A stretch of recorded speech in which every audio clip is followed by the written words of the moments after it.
M. Macron nous a expliqué qu'il allait combattre les fake news. Et il a dit qu'il avait lu ici ou là, peut-être qu'il a regardé ma vidéo, la première vidéo que j'ai faite et qui, au bout de 4 jours et demi de mise en ligne, il y en a déjà 700 000 vues sur YouTube, ce qui montre qu'il y a une véritable demande des Français d'avoir une vision quand même moins caricaturale et moins propagandiste que ce que l'on nous sert dans les grands médias.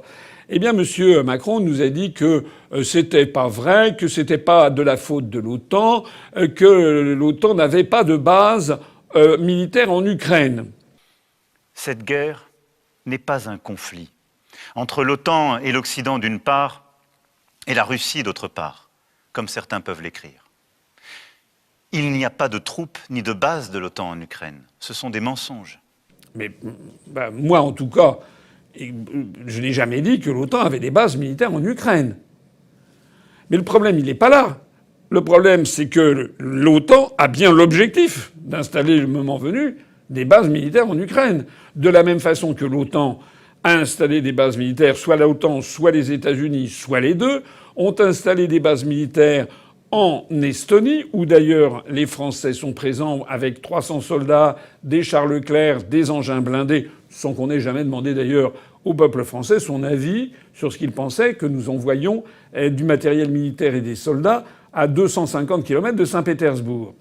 Mais il y a également des bases militaires en Lettonie, en Lituanie, en Pologne. Il y en a également en Hongrie, en Bulgarie, en Roumanie. Bon, OTAN ou États-Unis. Donc, lorsque M. Macron prend fait et cause en disant « c'est honteux, il n'y a pas de base militaire en Ukraine », etc. Oui, c'est vrai qu'il n'y a pas de base militaire en Ukraine, mais tout donne à penser que c'est bien l'objectif final recherché par les États-Unis d'Amérique. De la même façon, M. Macron, en jouant comme ça les vertus indignées, en prenant comme s'il était scandalisé, a dit que c'était pas vrai, qu'il n'y avait pas de nazis.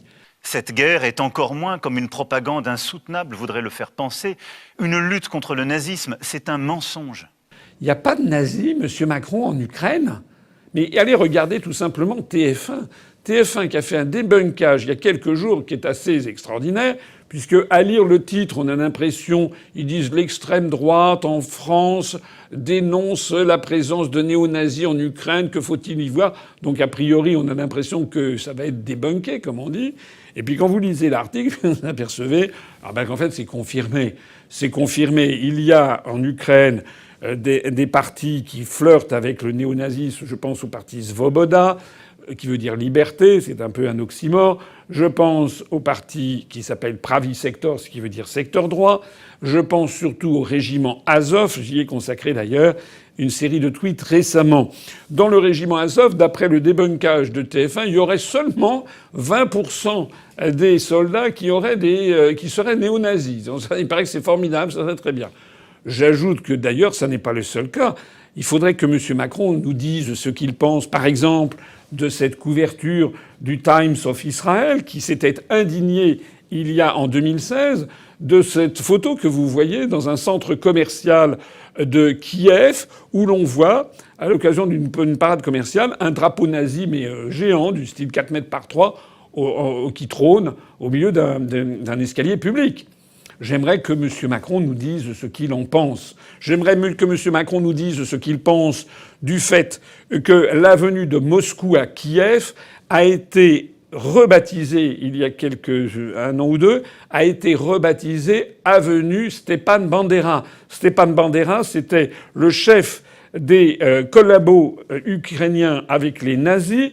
Il était membre de la Wehrmacht et il a organisé avec des soldats ukrainiens, il a organisé, et avec les nazis, les fameuses et atroces Einsatzgruppen, qui sont ces commandos avant la création des camps de la mort. Les nazis, notamment à l'Est, notamment en Ukraine, avaient créé des Einsatzkommandos, notamment du côté de Lvov, où ils ont assassiné, c'était des assassinats de masse, avec des armes à feu, devant des tranchées qui servaient de charniers. Il y a eu des milliers de juifs qui ont été assassinés de cette façon. Alors j'aimerais savoir ce que M. Macron pense du fait que le gouvernement de Kiev a donné le nom d'une des très grandes avenues de la capitale à l'auteur de pareils crimes contre l'humanité. Voilà. Qu'est-ce qu'il dirait si en France on débaptisait, je ne sais pas moi, le boulevard de Sébastopol pour l'appeler le boulevard Marcel Déat, par exemple. Qu'est-ce qu'on en penserait?